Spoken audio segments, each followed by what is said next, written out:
en Cátedra Médica este lunes de catedráticos con un tema importante para la salud y que como espacio pues tenemos la responsabilidad de poder educar al pueblo dominicano respecto a estos temas. Y antes de irnos a la pausa, pues dejábamos sobre la mesa una pregunta que ya escuchábamos la posición del doctor Alejandro Báez con relación a cómo determinar si el paciente realmente ha adquirido una infección dentro de esa atención hospitalaria, dentro de ese centro hospitalario, o si esa infección ha venido desde la comunidad. Ya el doctor Báez hacía su planteamiento y quedaba pendiente de entonces escuchar a la doctora Giraldes y al doctor de Luna con relación a este punto. Adelante, iniciamos con la doctora Giraldes y seguido pues escuchamos la opinión del doctor de Luna. ¿Me pueden recordar la pregunta, por Sí, favor? ¿cómo determinar que realmente el paciente haya adquirido una infección dentro de un centro hospitalario o si esa infección ha venido desde la comunidad, quizás no debidamente desarrollada o con alguna manifestación? Y entonces, ¿cómo establecer cuál es el criterio que se utiliza para establecer esa diferencia? Y sobre todo, Giraldes, recordarte el comentario que hacía, que producto de esto hemos tenido acá una cantidad de sentencias de hospitales que tienen estándares importantes, buenos, respecto de pacientes, por ejemplo, con heridas contaminadas y que finalmente terminan entonces adjudicándole a los centros de salud que son los responsables de estas infecciones, como el tema que comentábamos hace un momento. Sí, realmente en general se habla de más de 48 horas, pero el criterio que nosotros utilizamos, que viene de la CDC, aquí habla de 4 días hospitalarios, o sea, donde el día 1 es el día de donde entraste al UCI o al piso o donde sea que ibas a estar. Y el día 4 es el último día donde podemos decir que es una infección adquirida en la comunidad. Esos son los criterios de la CDC, del NHSN, del Safety Network de la CDC. Bien, Ya. doctor de Luna. Sí, como dice la doctora Giraldi, a partir de las 48 horas del paciente estar admitido, bueno, pues entonces se considera una infección asociada al sistema de salud. Y lo otro es que se le aplican también criterios de CDC, ciertas definiciones para saber si de esas infecciones nosocomiales más comunes realmente las cumple el paciente. Por ejemplo, si está asociada al ventilador, pues hay unos criterios. Si es infección de la herida quirúrgica, pues hay unos criterios. Si es infección de la sonda, pues hay unos criterios. Entonces, de esa manera uno la define basado en el tiempo. Aquí, de manera local, nos regimos por el tema de las 48 horas y segmentamos, quizá ahí combinando un poco con la definición de CDC, segmentamos si esa infección que la podemos definir adquirida de salud, pero fue por colonización del paciente antes de los 4 días, o si es realmente de gérmenes intrahospitalarios después de los 4 días. Entonces, pero sí, es muy importante. A veces en la vida real, pues se hace complejo porque el paciente teóricamente pudiera venir incubando un proceso, por ejemplo, una gripe o una neumonía antes de ingresarse, y eso puede confundir un poco los criterios. O, por ejemplo, como en los casos que mencionó el doctor, si el paciente tuvo un trauma y tuvo una herida y una fractura abierta y una herida sucia, entonces el paciente entra con la herida sucia, entonces a veces no queda claro cómo yo divido una contaminación de la herida porque lo tomó en la calle, cómo yo divido eso de que pudiera haberlo tomado dentro del hospital en un tiempo X. Pero ese es un aspecto bastante crucial, sobre todo cuando tenemos situaciones que se pone en duda el tema de la calidad o de la reputación de servicios de salud, sobre todo en el paciente traumático. Y usted decía, doctora Giraldes, también lo decía, me parece el doctor Báez, el hecho de que hospitales, por ejemplo, como los oncológicos, señalaba Luna el tema de los pacientes con insuficiencia renal que están en sus casas y pasan por el hospital cada 3 días, interdiario, 3 veces en semana, quiero decir. O sea que es un aspecto bastante interesante que sería bueno ver cómo se montan estudios respecto de los hospitales de trauma, porque aquí tenemos quizás el país sigue siendo, ¿no?, más peligroso para viajar en el tránsito, y no lo decimos con orgullo, sino con pesar, es la República Dominicana, de manera que tenemos ahí una cantidad enorme de personas que son usuarios del servicio de salud. En otro orden, me gustaría, Alejandro, siendo este problema un problema de dimensiones de salud pública, la doctora Giraldi, y también es una pregunta que es para los tres, ¿cómo nosotros podemos decir que impacta desde el punto de vista de sistemas de salud, viendo aspectos puntuales, el tema de las infecciones en los hospitales, en los centros de salud? Sí, quiero conectar quizá un poquito esa pregunta con el mismo tema médico-legal, si me lo permiten. Adelante, claro. Cuando hablamos del tema médico-legal, se habla de negligencia, ¿verdad? Negligencia, hubo una negligencia, por lo tanto hubo una causa-efecto. Pero para hablar de negligencia hay que hablar de el deber de actuar del sistema, no solamente del médico, el deber de actuar del sistema.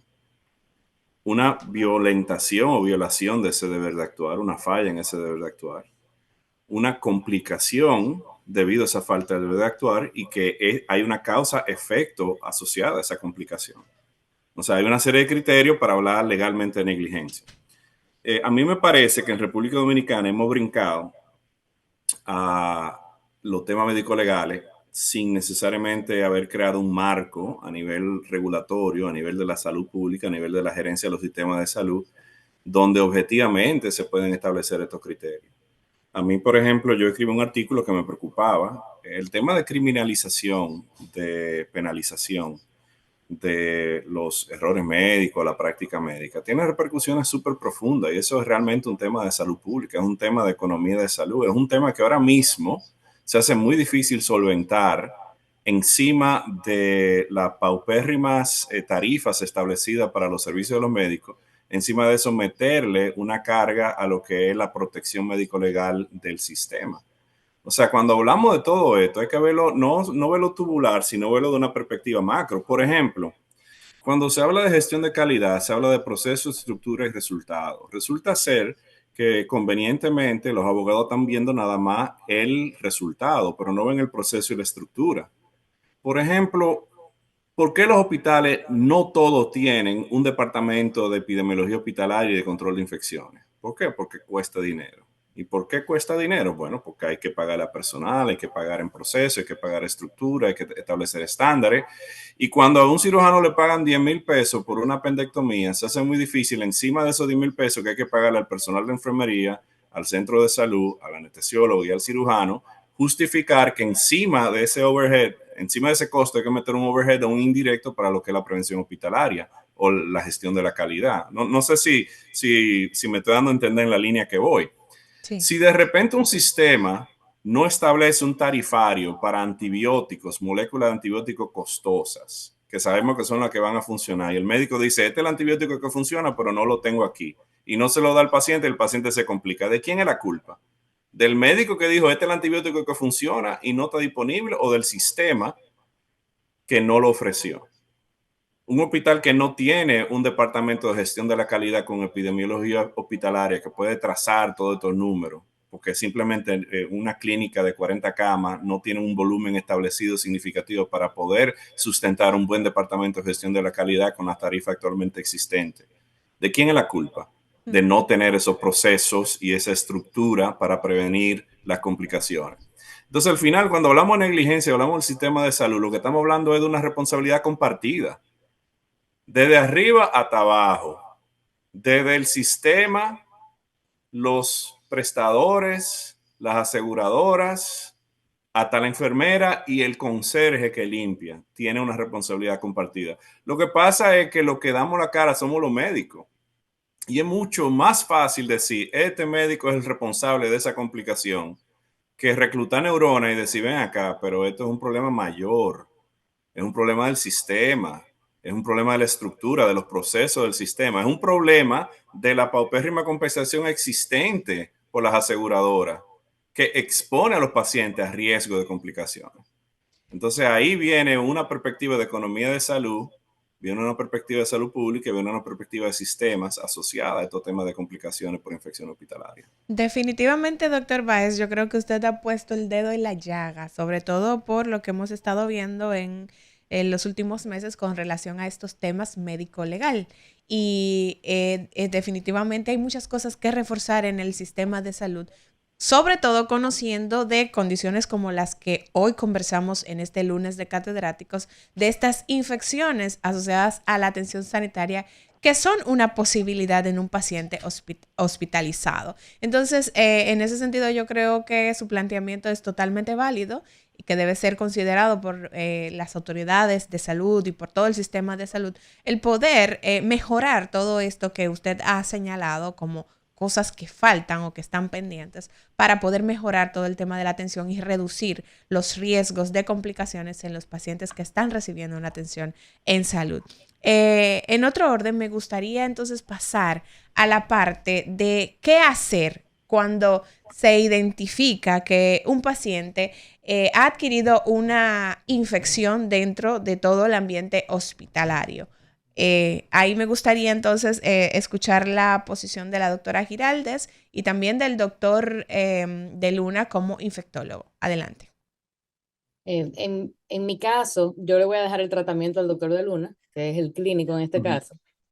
Mi trabajo como control de infecciones es, uno, determinar, después que se determina cuál es el patógeno, determinar si ese paciente tiene que tener ciertas precauciones. O sea, si yo lo tengo que aislar, si tiene que ser un aislamiento de contacto, un aislamiento de partículas, droplets de saliva.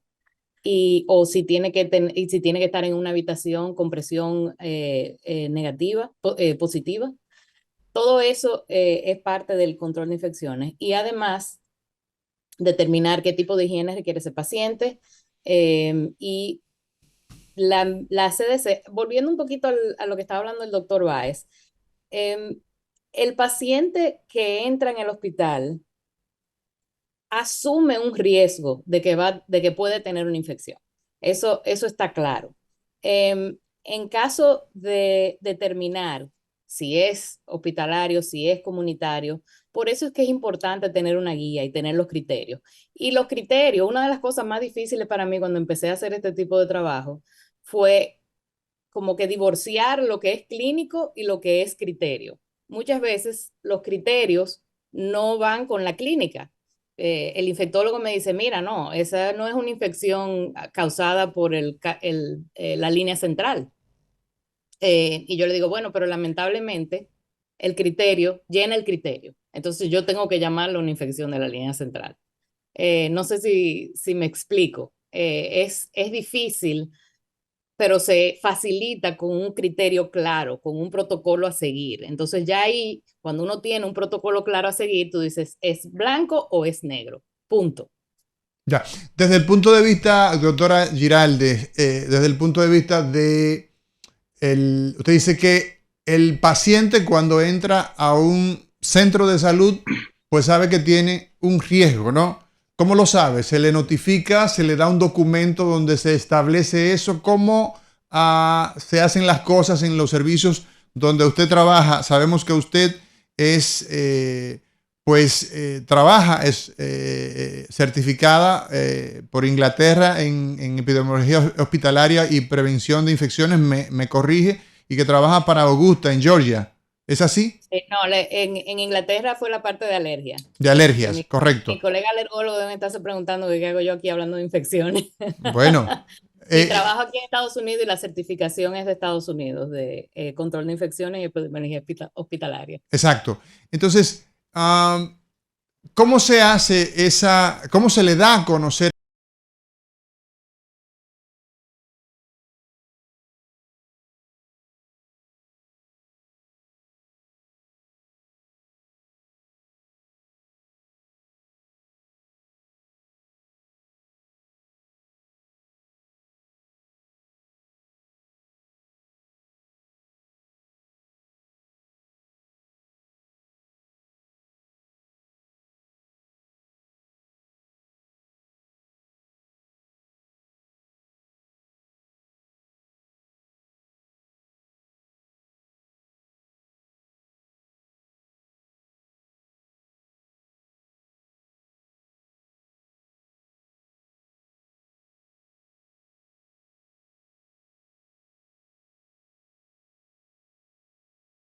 este tipo de infecciones en el sistema de salud, sobre todo en nuestro caso aquí, República Dominicana.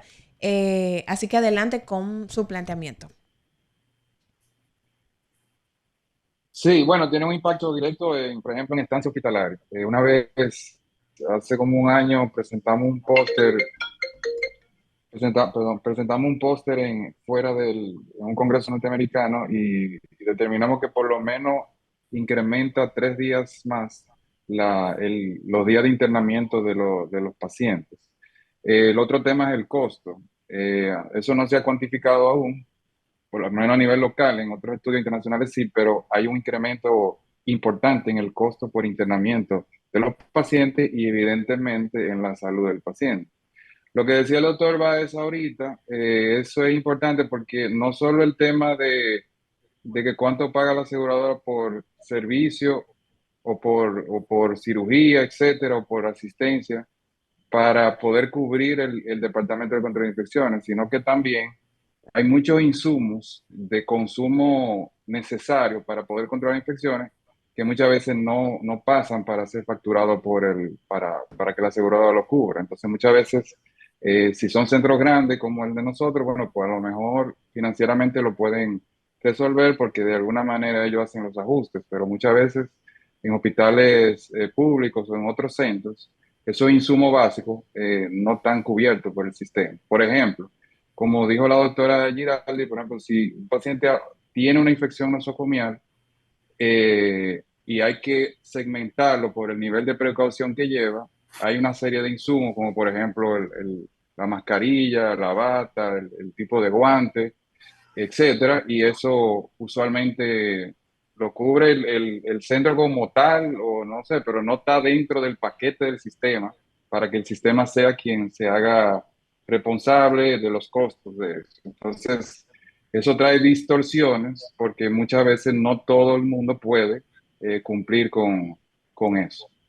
Desde el punto de vista de infectología, más allá de control de infecciones, cuando ya está definido el proceso infeccioso, pues entonces dependiendo de la epidemiología del hospital, es decir, de su mapa microbiológico interno, pues se va decidiendo qué tipo de tratamiento lleva el paciente. Ya. Por ejemplo, hay algo que no puede faltar. ¿Aló? Sí. No, adelante, adelante. Hay algo que no puede faltar. Sí, perdón. Hay algo que no puede faltar y que muchas veces nuestros centros lo dejan de lado, que son las estadísticas internas. Entonces, por ejemplo, nosotros tenemos que saber cuál es la realidad del momento, tener esa fotografía de la incidencia de cada una de esas infecciones asociadas al sistema de salud, cuál es la incidencia o la frecuencia y los niveles de resistencia de los gérmenes para uno, de manera anticipada, o lo que llamamos medicina empírica, pero empírico bajo el conocimiento de toda esa estructura estadística, pueda decidir qué tratamiento lleva el paciente. Entonces, usualmente uno se maneja de esa manera para decidir las terapias antibióticas, otros abordajes que necesita el paciente, el traslado, a qué tipo de área debe llevar y a qué posiblemente esté colonizado el paciente. Bueno, señores, hoy conversamos con un elenco de profesionales sobre el tema, las infecciones que se asocian a la atención en centros de salud, a la atención sanitaria, le decimos como el término técnico. Hablamos con el doctor Alejandro Báez, la doctora Edisa Giraldis y conversamos con nuestro doctor David de Luna, todos ellos abordando el tema de las infecciones que se asocian a la atención en salud. Tenemos que irnos a una pausa, en breve regresamos.